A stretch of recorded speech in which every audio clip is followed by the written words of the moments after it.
It was the mid-1970s in suburban Chicago, where the lawns were neat, the smiles wide, and the nightmares buried deep beneath a quiet house on 8213 West Somerdale Avenue.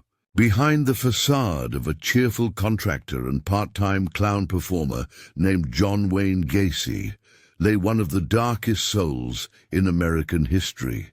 He entertained children as Pogo the Clown by day, but by night he transformed into something far more sinister. Between 1972 and 1978, Gacy tortured, raped, and murdered at least 33 young men and boys, burying most of them beneath his home. In this documentary, we will walk through 7 of his most horrific murders, each one revealing another layer of his twisted mind. The city of Chicago was still cloaked in the cold gray of early January when 16-year-old Timothy McCoy stepped off the bus. The year was 1972, and the air bit sharply at his cheeks as he clutched the handle of his worn duffel bag. He had been traveling home after visiting relatives, full of the kind of restless optimism only a teenager could have. He didn't know it yet, but this journey would never end where he intended. His fate was about to intertwine with a man whose name would one day become synonymous with horror, John Wayne Gacy. Gacy appeared like a generous stranger, an everyday man with a friendly grin and the confidence of someone used to helping others. He offered Timothy a ride, saying it was too cold to wait for the next bus. Timothy, naive and trusting, agreed. The drive was ordinary enough, filled with casual talk about jobs in the city. Gacy mentioned his construction business, his volunteer work, even his occasional gigs as Pogo the Clown at children's hospitals. He had that disarming charm that made people lower their guard, a tone that carried no threat, only warmth. When he invited Timothy to stay the night at his house to rest and leave early the next morning, the boy accepted without hesitation. The house on 8213 West Somerdale Avenue didn't look like a place where nightmares were born. It was small, neat, and almost too quiet. Gacy served him dinner and offered him a place to sleep on the couch. Timothy thanked him, believing he had met a good man, maybe even a friend. As Gacy walked up the stairs to his room that night, he felt a strange excitement brewing inside him, a dark current he didn't yet fully understand. For years, he had hidden his violent fantasies beneath layers of normalcy, pushing them away with smiles and laughter. But that night, something within him stirred. He couldn't sleep. He stared at the ceiling, his mind replaying images he couldn't explain or control. Early the next morning, sunlight filtered faintly through the curtains. Timothy, ever polite, decided to prepare breakfast as a gesture of gratitude. He tiptoed into the kitchen, quietly cracking eggs into a pan, setting out plates, slicing bacon.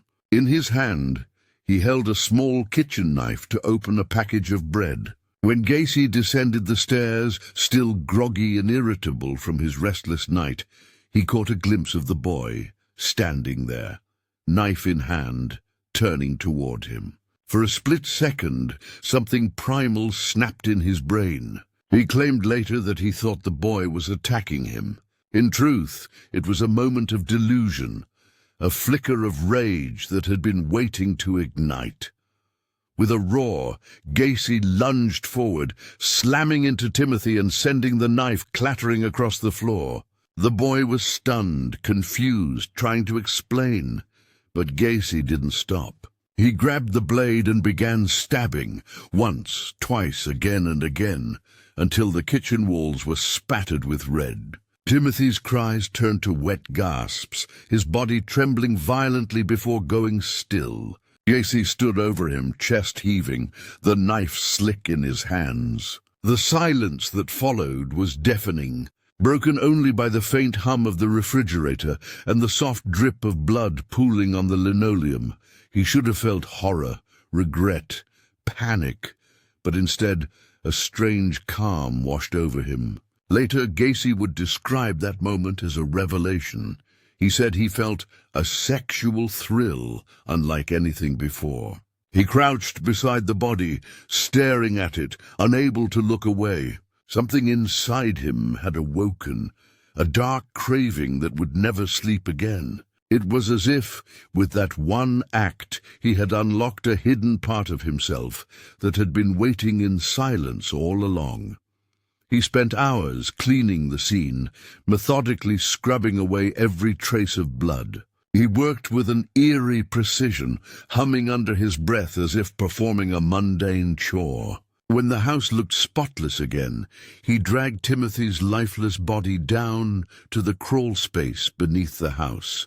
The space was cramped, with a dirt floor and low beams that forced him to crouch. Gacy dug a shallow grave, the sound of the shovel scraping against the earth echoing through the quiet house. When he finally laid the boy's body in the pit and covered it with soil, he didn't feel remorse. He felt satisfaction. The ground beneath his feet seemed to absorb his secret, holding it tightly like a confidant. That night, Gacy slept better than he had in years. The rush of violence had soothed him in a twisted way. He couldn't stop replaying the scene in his mind. The fear in the boy's eyes, the power he felt as he watched the life drain away. For Gacy, the murder wasn't just about killing. It was about control, about proving he could decide who lived and who didn't. Timothy McCoy became more than just a victim.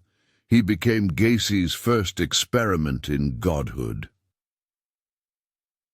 In the days that followed, Timothy's disappearance was barely noticed. The police assumed he had run away or gotten lost. He was a teenage boy traveling alone, one of many who vanished in that era without a trace. No one thought to look beneath the quiet house on Summerdale Avenue. No one could imagine that a man so involved in community events, a man who dressed as a clown to make children laugh, was sleeping above a growing graveyard. For Gacy, life went on as usual. He continued hosting barbecues, shaking hands with neighbors, and volunteering for local charity events. But behind his easy smile, something monstrous had taken root. He began to fantasize about killing again, replaying the thrill in his mind, the sensation of dominance that filled him. The memory of Timothy McCoy became a whisper in his head, urging him toward the next victim. The boundaries of morality, fear, and guilt had vanished. In their place was only hunger. He started to prepare his home for more victims, digging trenches beneath the crawl space, creating what he called drainage ditches, though he knew what they were truly for. Each time he went down there, he remembered Timothy. That first grave became the foundation of his secret empire of horror. He often revisited the spot, sometimes kneeling over it, lost in thought, as though he were standing at the altar of his own creation. Years later, when investigators would uncover the remains, they'd find Timothy's bones beneath the soil, his story buried for more than 6 years. He had been the first, the one who opened the floodgate. What Gacy learned that night was that death could be disguised, hidden, and even normalized behind a smile. Timothy McCoy's murder wasn't an isolated act of madness. It was the birth of a serial killer who would go on to terrorize an entire city. When asked about his first kill after his arrest, Gacy spoke without hesitation. He described it with an unnerving calm, as though he were recalling a strange but necessary event. "That's when I realized," he said, "death was the ultimate thrill." There was no empathy in his voice, no hint of humanity, only pride. It was in that cold, matter-of-fact confession that the world began to understand just how ordinary evil could look. Timothy McCoy's story remains the first chapter in Gacy's descent into depravity.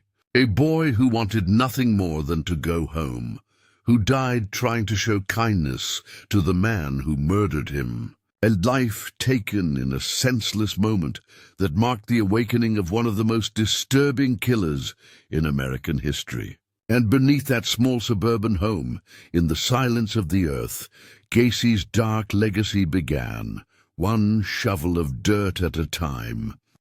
In the summer of 1975, the heat settled thick over Chicago, and the smell of freshly poured concrete filled the air around John Wayne Gacy's construction business. He was a man people trusted, cheerful, hard-working, a small business owner who seemed to care about his community. Yet behind his confident grin and easy charm, something dark was pulsing. Something that had grown stronger since the death of Timothy McCoy 3 years earlier. By that time, Gacy had learned to hide his monstrous urges behind routine, to blend horror with normalcy. He could kill and then go to work the next morning like nothing had happened. But this time, his next victim would not be a stranger picked up on the street. It would be someone who knew him, someone who worked for him, 18-year-old John Butkovich. John was young, full of determination, and ambitious about his future. He had joined Gacy's small contracting company to earn money and learn a trade. He liked the work. He liked feeling capable, earning his own pay. His friends described him as a solid kid, polite but confident, someone who didn't let others take advantage of him. That confidence would prove fatal. As weeks passed, Gacy began delaying his workers' paychecks, often making excuses about cash flow and customers. For most of the boys, it was just another frustration, but John wasn't willing to let it slide. On July 31st, 1975, he decided to confront his boss and demand what he was owed, around $150, a small fortune for a teenager at that time. That evening, John went to Gacy's home on West Somerdale Avenue. He told his parents he'd be back soon. He was driving his beloved black 1971 Plymouth Satellite, a car he had saved months to buy. It was supposed to be a quick conversation, just business. But Gacy greeted him with his usual disarming friendliness. He apologized for the delay and invited him inside to sort everything out. The way Gacy spoke made it sound like nothing more than a misunderstanding, a small bookkeeping issue. John agreed, stepping into the house that seemed perfectly ordinary, warm lighting, pictures on the walls, the faint smell of paint and smoke. As they sat in the living room, Gacy offered him a drink, saying he wanted to make things right. John, though irritated, relaxed slightly. Gacy started talking about work, about life, about the importance of trust between men. It was the kind of rambling charm Gacy used like bait. Then, almost casually, he suggested they play a trick he often used to entertain his employees, his famous handcuff trick. He told John he'd show him how he could escape from a pair of police cuffs in seconds. He laughed, making it sound harmless, even silly. John hesitated, but Gacy's tone was reassuring, almost fatherly. "You'll get a kick out of it," he said. Moments later, the cold metal clicked around John's wrists. He tried to twist free, as Gacy had shown, but something was off. The key was gone. He looked up, confused, asking what was happening. That's when the mask of charm fell away. Gacy's expression changed, the warmth draining from his eyes until they were cold and predatory. He stood over John, silent for a moment, letting the tension build like a dark storm. The boy struggled, the cuffs digging into his skin. Gacy's smile returned, but now it was twisted. "You're not going anywhere," he muttered. What followed was brutal and efficient. Gacy's rage, which had simmered since their first disagreement, exploded in a frenzy of violence. He attacked John, striking him repeatedly until his cries weakened.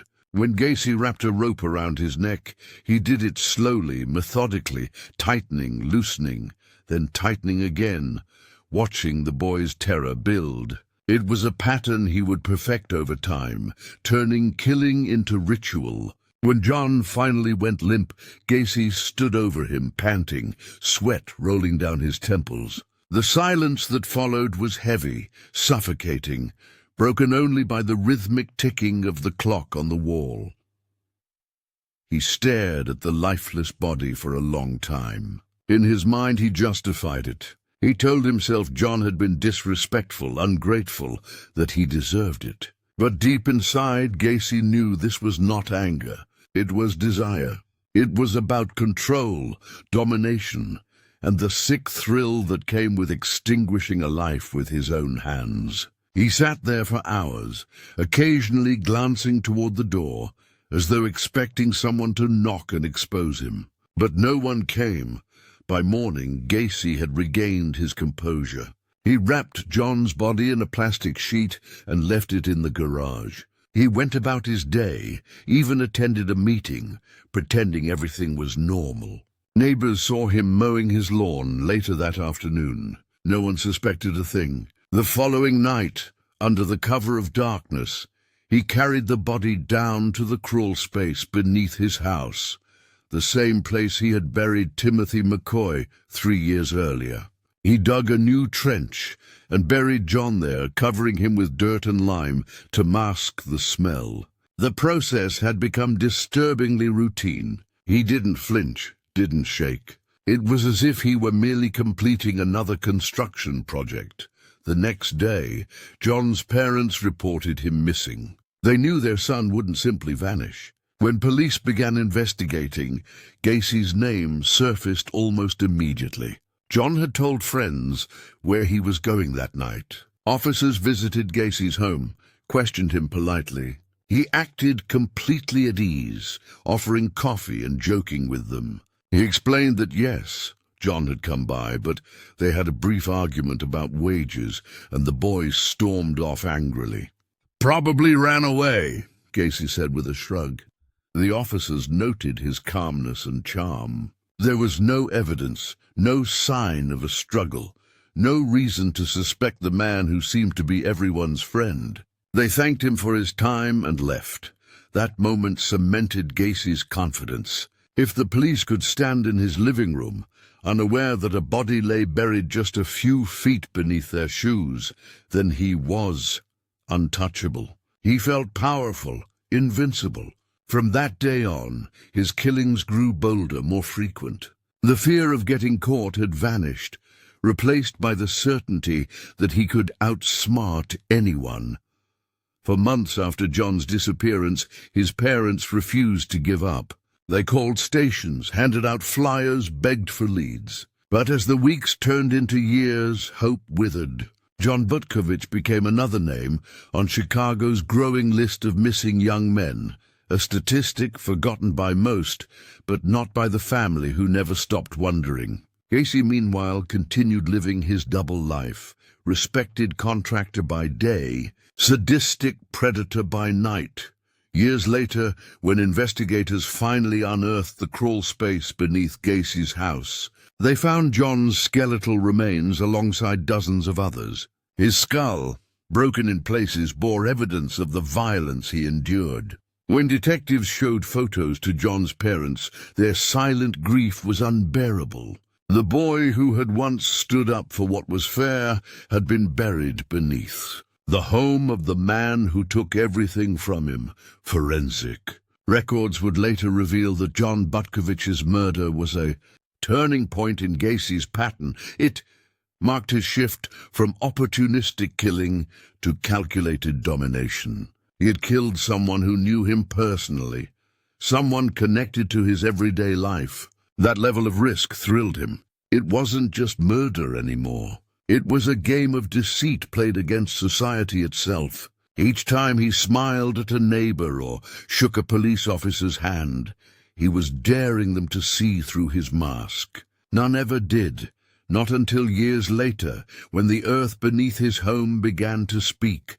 For Gacy, John's death was another secret buried under concrete. For the world, it was one more lost boy in a city that didn't yet understand the monster living in its midst. Gacy went on to kill again and again, always returning to the crawl space as though it were an altar, a place where his hidden godhood thrived. And there, under the foundations of his carefully constructed life, John Butkovich lay in silence, one of the first to expose the depth of evil that could hide behind a smile and a handshake. The spring of 1976 brought the first signs of warmth to Chicago, but in the city's shadows, something colder was stirring. By then, John Wayne Gacy had perfected the art of appearing harmless. He was the cheerful contractor who sponsored neighborhood events, attended church picnics, and dressed as Pogo the Clown to entertain children. Yet beneath that mask of kindness, his crawl space was already filling with secrets, and he was growing bolder. His next victim would be 18-year-old Darrell Sampson, a quiet young man who vanished into Gacy's orbit without a sound. Darrell was the kind of boy most people would pass without noticing. Polite, slender, a little shy, but with a smile that hinted at curiosity about the world. He lived with his parents in the city and dreamed of finding steady work to support himself. He often wandered through Chicago's North Side, a place bustling with opportunity but dangerous for young men who were naive or trusting. Gacy knew how to spot those boys. He could sense vulnerability the way a predator senses weakness.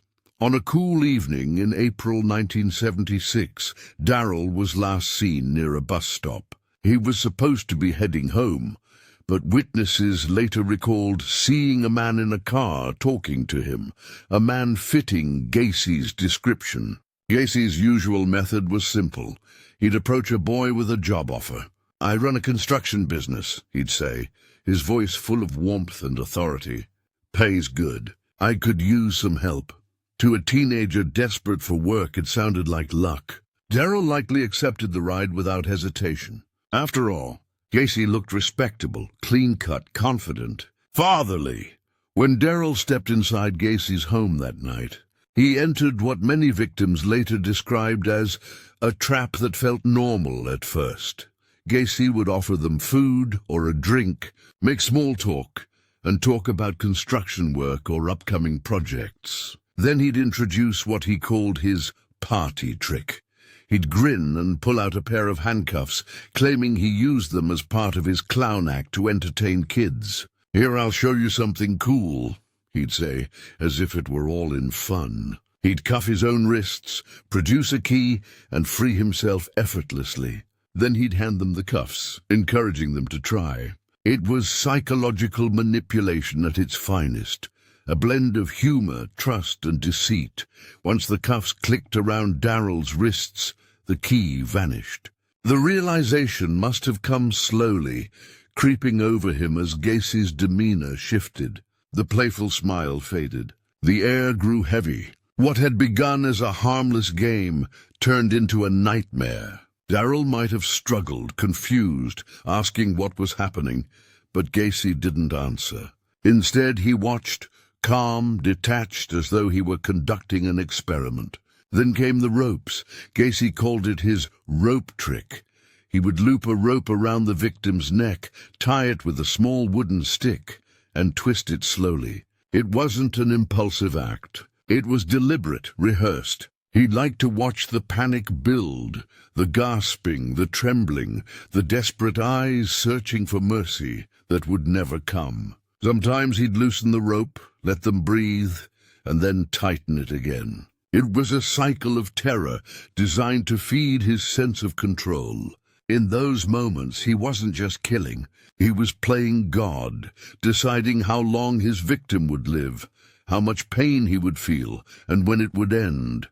When Darrell's body went still, Gacy didn't rush. He sat beside the corpse for a while, smoking a cigarette, lost in thought. He claimed later that after each murder he felt both calm and powerful, an intoxicating blend of emotions that erased all guilt. He'd step over the lifeless body as if it were just another object in his house, something to be dealt with later.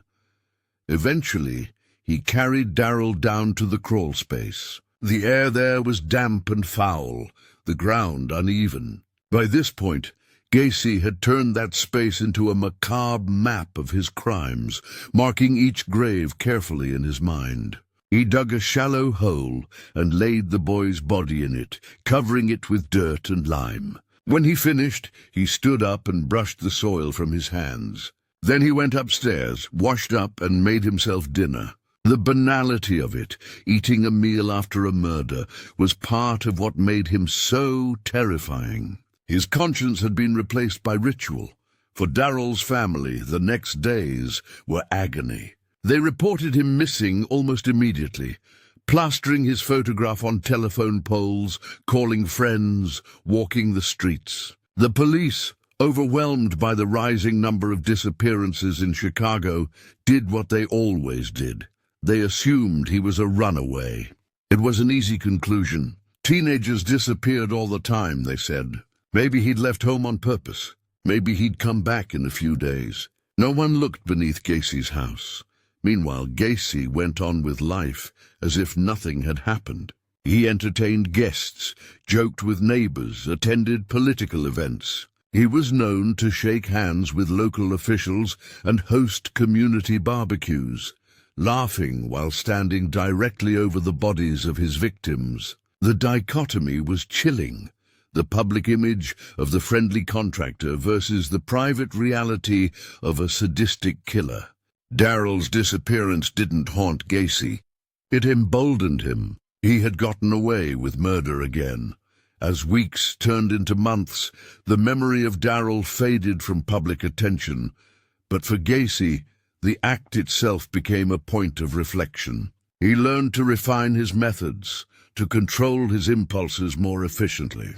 The kill had taught him that victims who trusted him were easier to lure, and that no one would suspect a man like him. His crawl space, once a simple foundation, had now become his private cemetery. He kept mental notes of where each body lay, careful not to overlap graves. He even poured quicklime and concrete over some to reduce the smell, convincing himself that his work was tidy, manageable. At night, he sometimes went down there with a flashlight, checking the earth, making sure it remained undisturbed. To him, those graves weren't crimes. They were trophies. He was proud of what he'd done, proud of his ability to hide in plain sight. The walls of his house began to absorb the scent of decay, but visitors rarely noticed, and when they did, Gacy brushed it off with a joke about a plumbing issue. Years later, when investigators began uncovering the remains under his home, the skeletal remains of Darrell Sampson were among the first identified. He was still just a teenager when he died, a boy with plans, a family, a life that ended beneath the dirt floor of a suburban monster's home. His death was one of the many that could have been prevented had anyone looked closer. Had anyone seen through Gacy's mask? Darrell's story is often overshadowed by the sheer number of Gacy's victims, but in many ways it represents the pattern perfectly. The false kindness, the casual manipulation, the playful deception that turned deadly. Gacy didn't just kill for pleasure. He killed to feel invincible. Each body beneath his crawl space was proof that the world believed his lies. As investigators later stood in that crawl space, shoveling through layers of earth and bone, they said the air was suffocating, thick with the scent of rot and dampness. Among the many young lives lost, Darrell's skeleton was pulled from the soil, still wearing the faint remnants of his clothes. His family finally got their answer, though it came years too late. For them, it was closure wrapped in horror. For Gacy, it was just another secret unearthed from the place he once considered sacred. In the end, Darrell Sampson was one of dozens, but his story captures the essence of what made John Wayne Gacy so terrifying: the ability to turn an act of kindness, a job offer, a ride home, into a sentence of death. The world would come to call him the Killer Clown, but long before that name made headlines, He was already perfecting his performance, smiling by day, killing by night, and burying his sins beneath the soil of his own home. It was a mild evening in May 1976 when two teenage boys, best friends named Randall Reffett and Samuel Stapleton, decided to go for a walk through their Chicago neighborhood. They were young, full of energy, and had their whole lives ahead of them. Randall was 15, shy but good-natured, the kind of boy who got along with everyone. Samuel, just 14, was talkative, always curious, with a grin that rarely left his face. They had grown up together, sharing jokes, dreams, and the kind of quiet loyalty that only childhood friends understand. That night was supposed to be ordinary. Just two boys wandering the streets, laughing about school and life, completely unaware that their path would cross with the city's most dangerous predator. Wayne Gacy had already become an expert at hunting unnoticed. He had killed before, multiple times, and each success made him bolder. By then, his crawl space was already filling with bodies, and he had grown almost careless, convinced he could never be caught. The police saw him as a respected businessman. Neighbors knew him as the cheerful contractor, and children loved him as Pogo the Clown.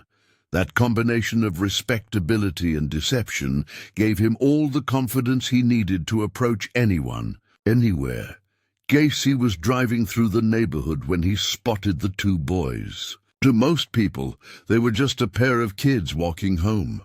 But to Gacy, they were opportunity, another set of faces to disappear without a trace. He slowed his car, rolled down the window, and called out to them with a friendly wave. His voice was always inviting, smooth, never threatening. He told them he ran a business and could offer them work if they wanted to earn some money. "You boys want to make a few bucks helping me with a construction job?" he asked. The offer sounded harmless, even generous. Randall and Samuel hesitated at first, but Gacy's easy manner disarmed them. They had no reason to fear him. After all, he looked like any other hard-working man in the neighborhood. Once inside the car, the boys probably noticed the smell of cigarette smoke and motor oil, the clutter of tools in the back seat. Gacy chatted the whole way, making them laugh, asking about their families. He was skilled at pretending to care. By the time he brought them to his house, they likely felt comfortable, maybe even excited about earning a little money. The house was dimly lit, the air heavy with a faint, musty smell. Gacy led them inside, talking about his business and offering them drinks. He was charming, casual, as if they were guests, not prey. Then came the turning point. He told them about his handcuff trick, the same trick that had trapped so many others before them. It was a routine he had refined to perfection, playful, harmless, and horrifying all at once. He cuffed his own wrists, showed them the key, then freed himself with a grin. The boys laughed, impressed by the trick. He offered to show them how it worked. One of them agreed first, likely Samuel, curious and unsuspecting. The metal locked around his wrists with a sharp click. Gacy pretended to fumble for the key, joking about misplacing it, until the laughter faded and confusion took over. Randall watched, uncertain, maybe starting to sense something was wrong. That's when Gacy turned. The warmth vanished from his face, replaced by something cold and mechanical. He subdued Randall next, overpowering him easily. He was a large man, strong, and used to controlling his victims. Within minutes, both boys were bound. Gacy's tone shifted from friendly to commanding. He told them to stay quiet, to cooperate, or things would get worse. The horror of that moment must have been unbearable.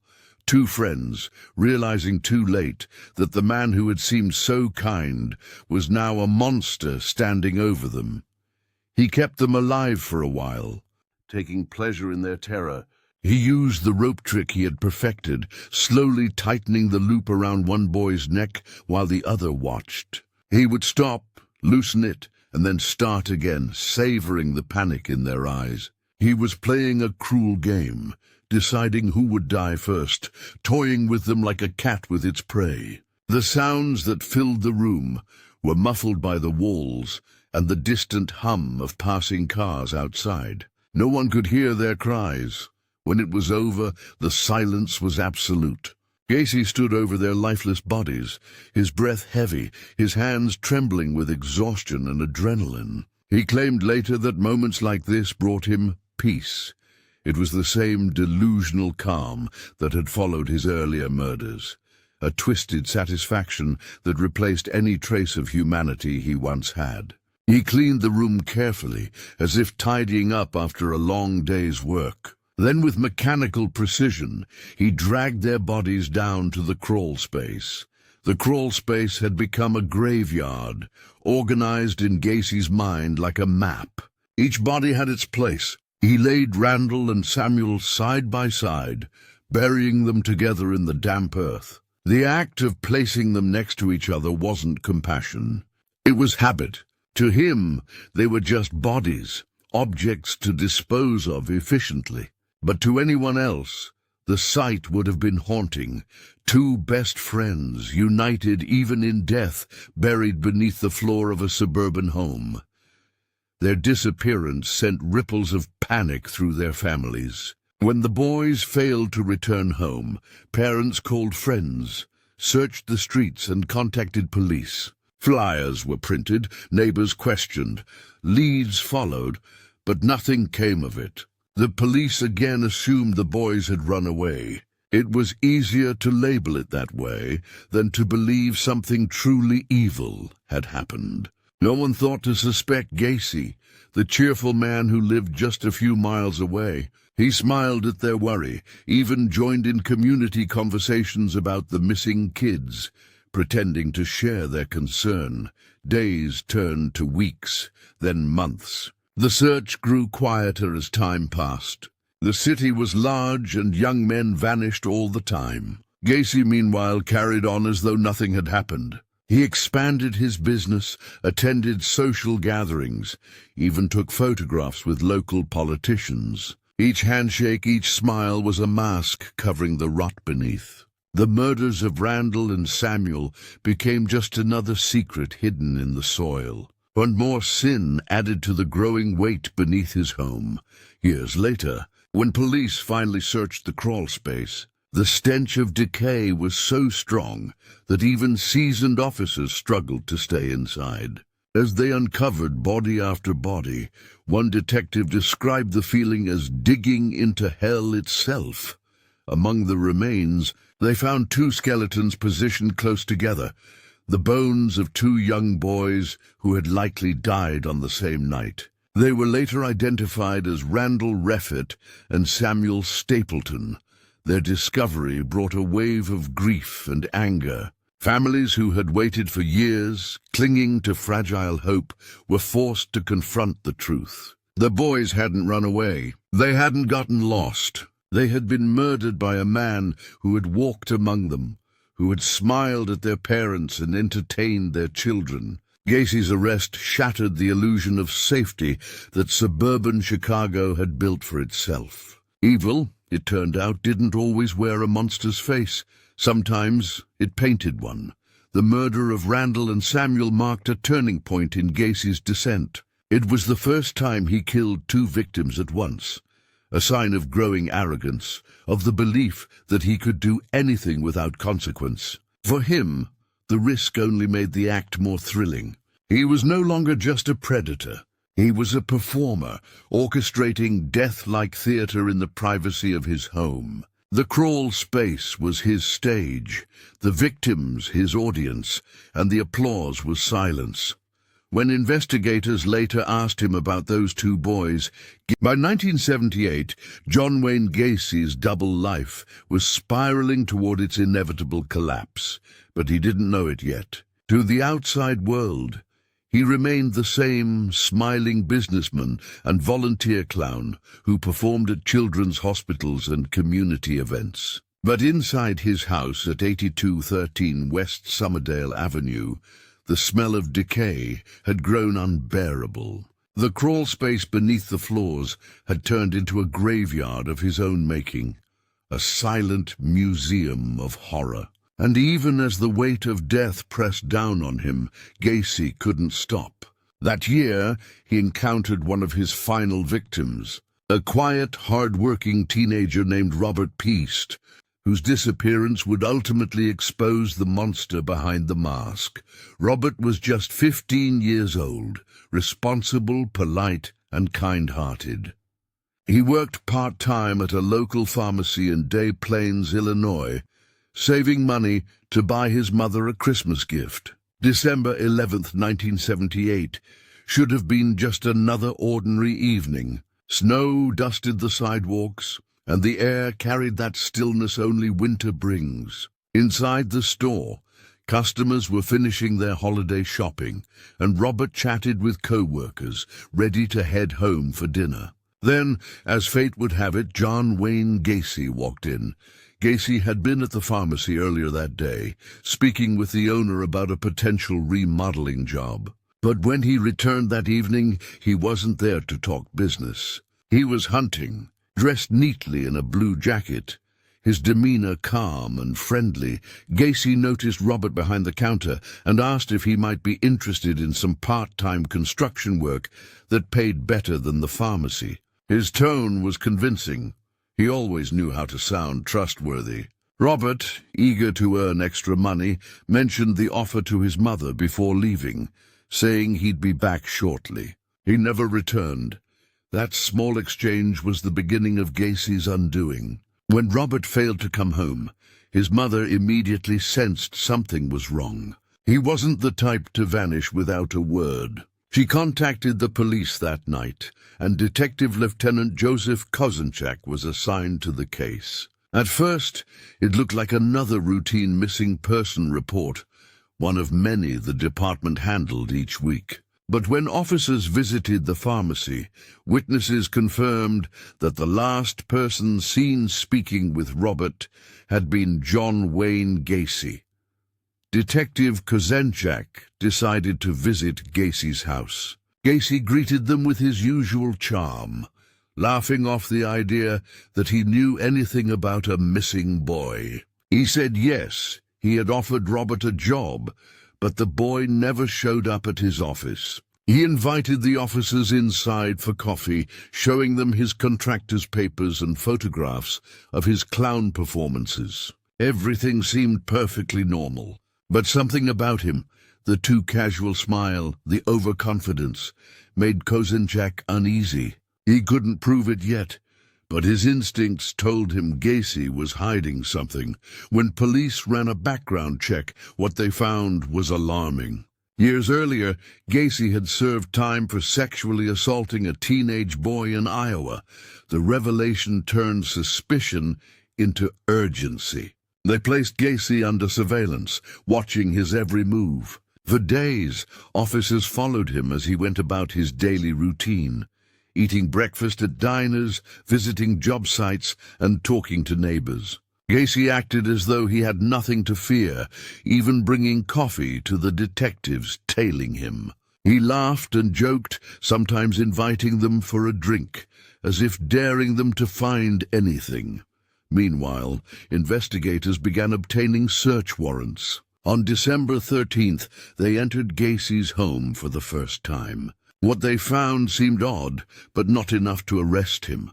A peculiar smell in the air. Several driver's licenses belonging to young men, a pair of handcuffs, and a class ring engraved with initials that didn't match Gacy's. The officers noted the strange odor, but assumed it came from plumbing issues. Still, Kozenchak couldn't shake his unease. Everything pointed toward something darker lurking beneath the surface. As the days passed, Gacy's behavior grew erratic. He drank heavily, stayed out late, and at times even broke down in front of police, mumbling that his life was over. He began losing control. The pressure of constant surveillance, coupled with the weight of his hidden crimes, pushed him closer to the edge. Then, during a late-night conversation with his lawyer, Gacy finally cracked. He confessed that he had done some terrible things, and that there were a lot of bodies buried under his house. The lawyer, horrified, immediately contacted authorities. On December 21st, 1978, police obtained another search warrant and entered the house again, this time determined to look deeper. The first step into the crawl space changed everything. The smell hit them like a physical force, the unmistakable, sickening stench of human decomposition. As they began digging, shovels struck something soft yet solid, flesh. Within minutes, they uncovered the remains of a human arm. The scene turned chaotic as word spread through the department. Gacy's home was no longer a house. It was a crime scene of historic horror. Officers and forensic teams worked day and night, carefully excavating the ground beneath the floorboards. What they found defied belief. Layer upon layer of skeletal remains, some wrapped in cloth, others positioned grotesquely close to one another. The crawl space was damp, narrow and suffocating, forcing investigators to crawl on their hands and knees as they unearthed bodies. Each discovery added another chapter to Gacy's nightmare legacy. Gacy himself watched from afar, smirking, sometimes chatting casually with officers as if none of it mattered. When they asked how many victims there were, he shrugged. "About 27, maybe 28, he said flatly. He seemed almost proud, relishing the attention, the infamy. For him, confession was performance, his final act. But even he underestimated the true number.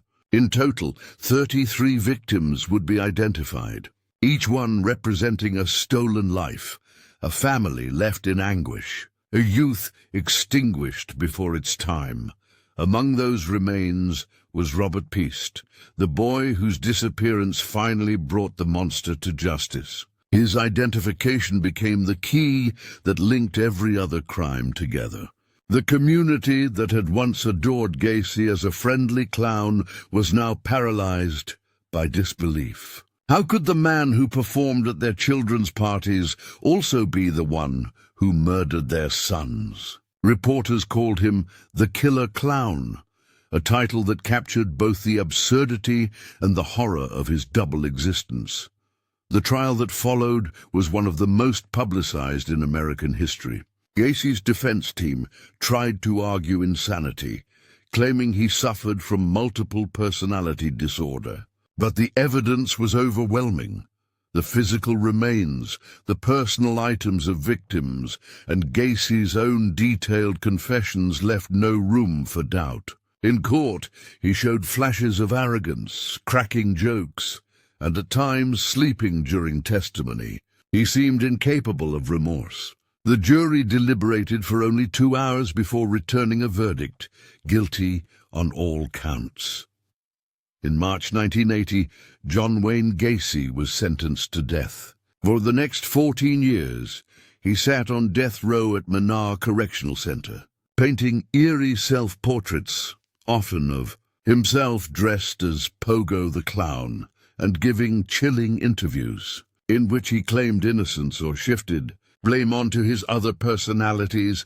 He remained manipulative until the end, insisting that the media had turned him into a monster. On May 10, 1994, he was executed by lethal injection.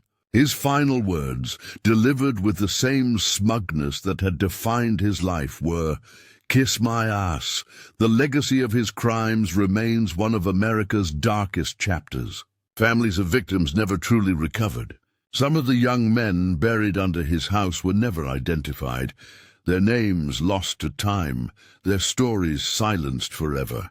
The neighborhood that once trusted Gacy still bears the scars of what was uncovered there. His house was eventually demolished, but the ground beneath it, the soil that once concealed so much evil, will never truly be clean.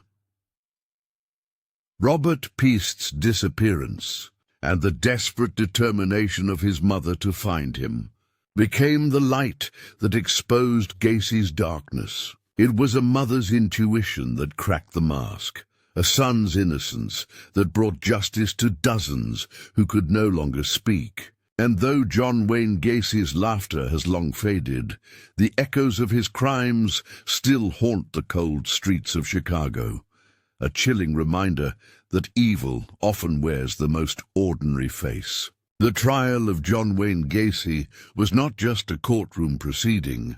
It was the public unmasking of one of the most sadistic killers in American history. When the news first broke that more than 24 bodies had been found beneath the floors of a suburban home, people refused to believe it. Neighbors who had waved to him, shared barbecues with him, even invited him into their homes, were struck dumb with disbelief. For years, Gacy had lived in plain sight, presenting himself as the model of community spirit, a businessman, a volunteer, a clown for children's parties. The idea that this same man had spent years torturing and murdering young men in his basement was too monstrous to comprehend. Yet as the evidence piled up, denial gave way to horror.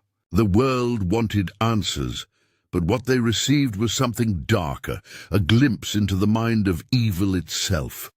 When Gacy was arrested, he appeared strangely calm. He didn't rant or resist. Instead, he joked with officers, sometimes asking for cigarettes or food as though nothing had happened.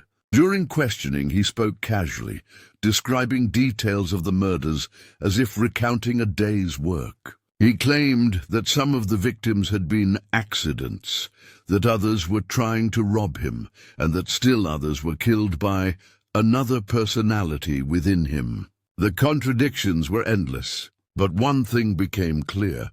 Gacy enjoyed the attention. For a man who had spent his life building a facade of power and control, being at the center of a nationwide spectacle was just another way to feed his ego. The evidence collected from his home was staggering. Police discovered personal belongings belonging to dozens of missing young men. Wallets, driver's licenses, jewelry, and clothing. The crawl space told its own story. 26 bodies buried beneath the house, 3 more found under the driveway, and several dumped in the Des Plaines River. Each one bore the same pattern: strangulation, torture, and the telltale ligature marks from the rope trick Gacy used to kill. The smell of decay clung to everything. Investigators described the scene as one of the most gruesome in modern crime history. Even seasoned officers couldn't shake the memory of that suffocating darkness beneath the floorboards. When Gacy's trial began on February 6, 1980, the courtroom was packed. Reporters filled every seat, and spectators lined the hallways just to catch a glimpse of the man who had become known as the Killer Clown. Gacy entered wearing a suit and a smug expression, glancing around as though the entire proceeding were a performance for his amusement. His defense attorneys, realizing the overwhelming evidence, decided their only chance was to plead insanity. They argued that Gacy suffered from multiple personality disorder, that when he committed the murders, he was not John Gacy, but one of several alternate personas, including Jack Hanley or Bad Jack.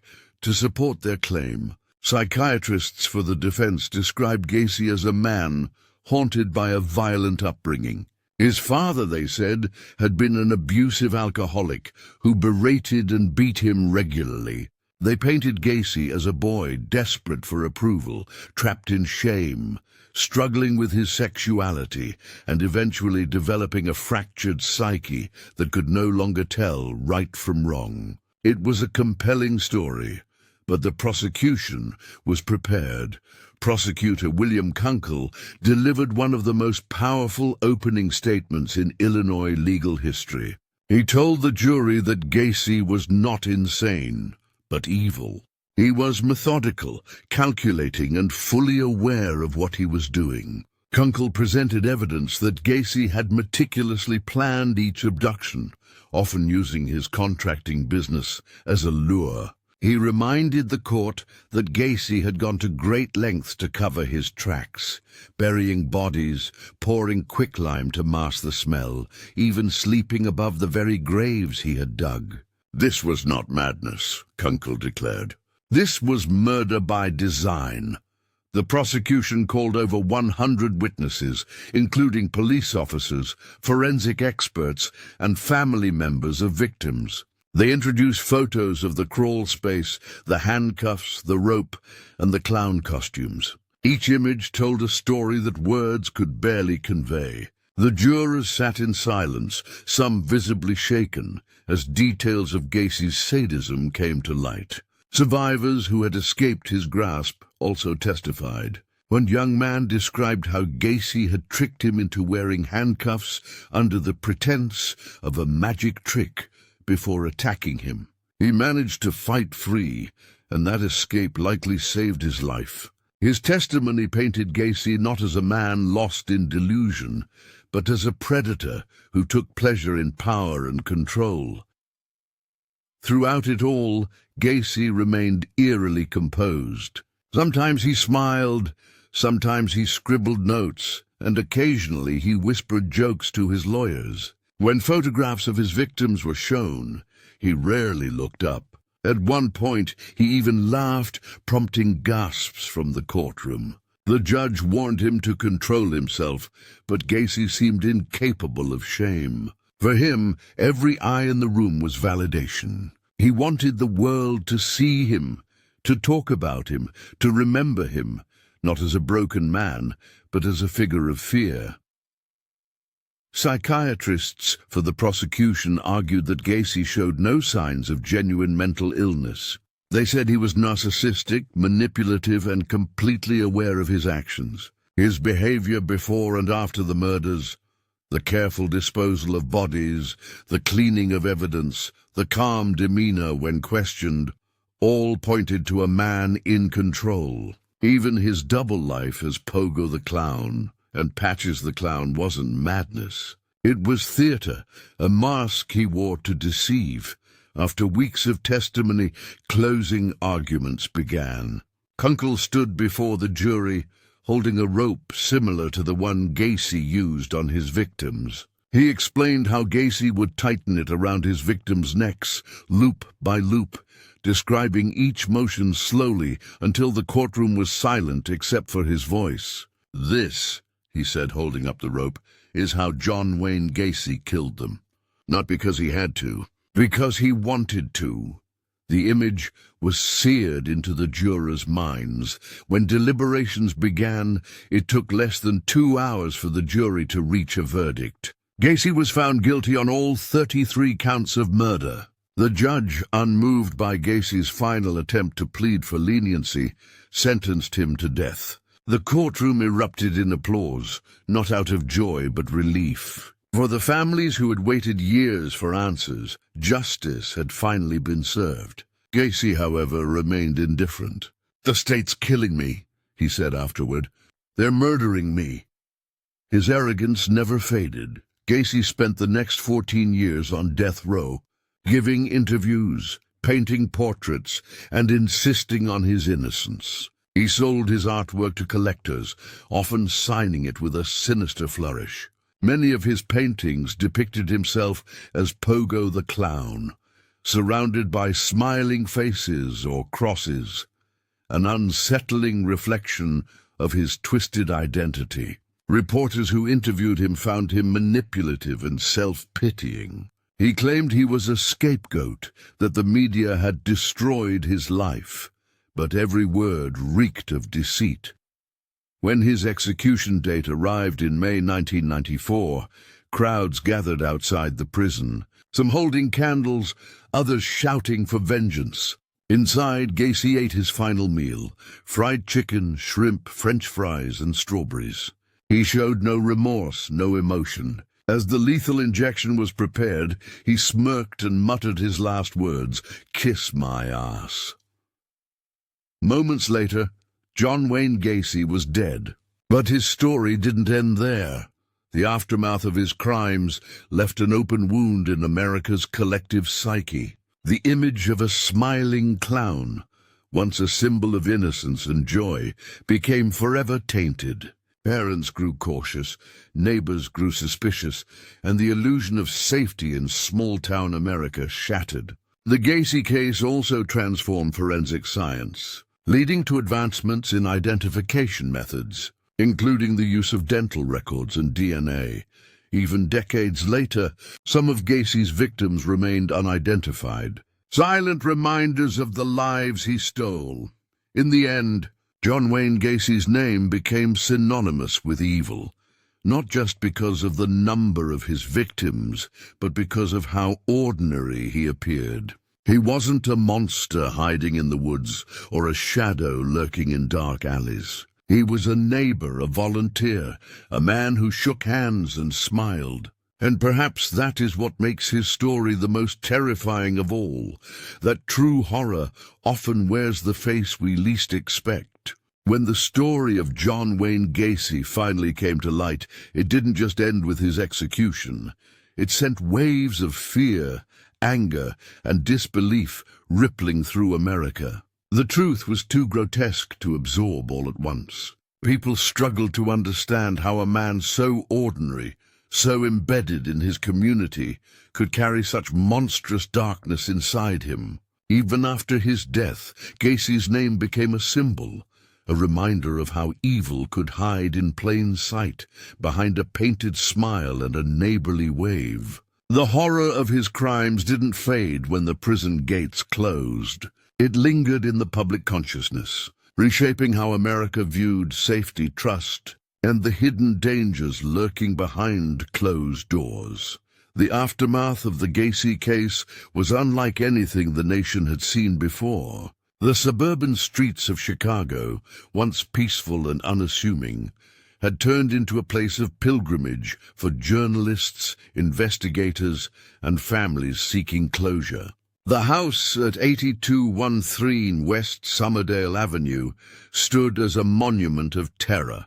Neighbors could not look at it without shuddering. For months after Gacy's arrest, people gathered outside, some in disbelief, others in morbid fascination. Reporters filmed every detail, the crawl space being excavated, the endless line of evidence bags, the detectives with hollow expressions after days spent unearthing bodies. It was not just a crime scene. It was a revelation of what human evil could look like when disguised as kindness. The most haunting part was the sheer number of victims. 33 young men and boys, each with a name, a story, a family. Many had dreams, to be artists, mechanics, teachers, soldiers, but all had vanished into thin air, written off as runaways or troubled youth. For years, their parents had searched desperately, putting up posters, calling police, waiting for answers that never came. When the truth was finally uncovered, their grief turned to rage. The system had failed them. The idea that one man had killed dozens of teenagers while living as a respected community member was almost too painful to accept. After Gacy's conviction, law enforcement agencies across the country began re-evaluating how they handled missing persons cases. In the 1970s, it was common for police to dismiss teenage disappearances as voluntary runaways, especially if the victims were young men. Gacy exploited that flaw perfectly. He targeted the forgotten, those whose absences wouldn't make headlines, whose families had limited resources to search for them. His crimes forced America to confront a grim truth. Predators like Gacy thrived not only because of their cunning, but because of society's blind spots. In the years following his arrest, advances in forensic science began filling in the gaps left by his atrocities. When the remains were first recovered from the crawl space, many victims could not be identified. The technology of the time relied heavily on dental records and circumstantial evidence. But decades later, as DNA testing advanced, new identifications were made. Families who had spent decades in uncertainty finally learned what happened to their sons. Yet even with those breakthroughs, some victims remain nameless to this day, their bones resting in numbered boxes, waiting for someone to claim them. They are the ghosts of Gacy's shadow, their silence a reminder of the lives swallowed by one man's depravity. Public reaction to Gacy's crimes went far beyond the courtroom. He became a figure of cultural horror, inspiring countless documentaries, books, and films. But the fascination wasn't admiration. It was disbelief mixed with terror. How could someone so unremarkable, so human, be capable of such sustained cruelty? Artists and writers struggled to depict him without sensationalizing the pain he caused. The image of Pogo the Clown, once innocent, cheerful, became corrupted forever. Clowns, once a symbol of joy, started to evoke fear in the public imagination. Psychologists later coined the term coulrophobia, fear of clowns, and though it existed before, Gacy's crimes gave it a horrifying new legitimacy. Gacy himself, even after death, refused to fade quietly. During his years on death row, he became a grotesque celebrity. He gave interviews to journalists, speaking with arrogance and bitterness, always portraying himself as misunderstood. "I'm the 34th victim," he once said, attempting to position himself as a casualty of circumstance. His lack of remorse was chilling, a window into a mind that could justify anything. His paintings, particularly those of clowns, began to circulate among collectors, fetching thousands of dollars. Some people bought them out of morbid fascination, others burned them in disgust. Even his art became part of his legend, colorful, smiling faces painted by a man who had buried 33 souls in the dark. But behind the sensationalism, behind the books and the films, were the families, ordinary people who would never heal. Many of them attended his execution, hoping for peace. Some said watching him die brought closure. Others said it didn't change anything. A few even said that death was too merciful for what he had done. For them, justice wasn't enough. Nothing could undo the years of uncertainty, the birthdays missed, the dreams that ended too soon. They had lived in a nightmare long before Gacy's crimes were public, and the silence afterward felt like an echo that would never fade. The Gacy case also reshaped how America viewed evil itself. Before him, the term serial killer was rarely used in mainstream media. His crimes helped define it.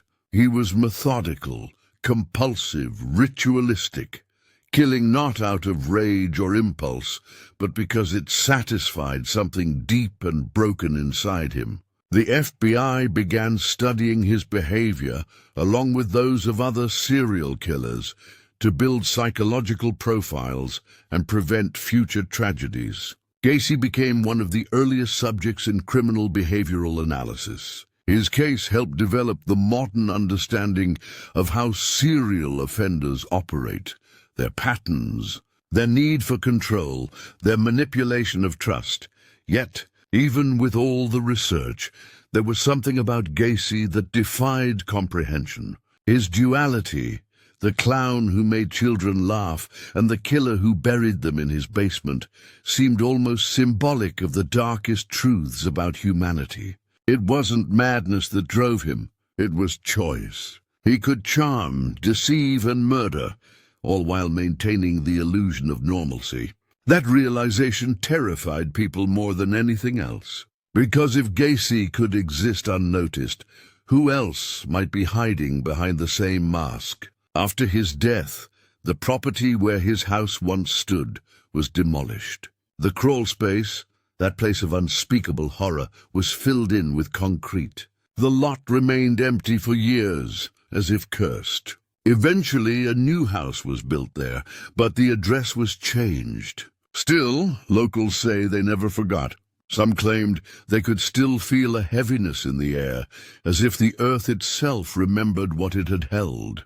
Children would avoid walking past it, and even adults spoke of it with lowered voices. The land, tainted by what lay beneath it, had become a silent grave for the innocence the community lost. Today, John Wayne Gacy's name endures not because of fascination, but because of warning. His story serves as a chilling reminder that evil doesn't always come cloaked in darkness. Sometimes it comes dressed as a friend, a neighbor, a smiling clown.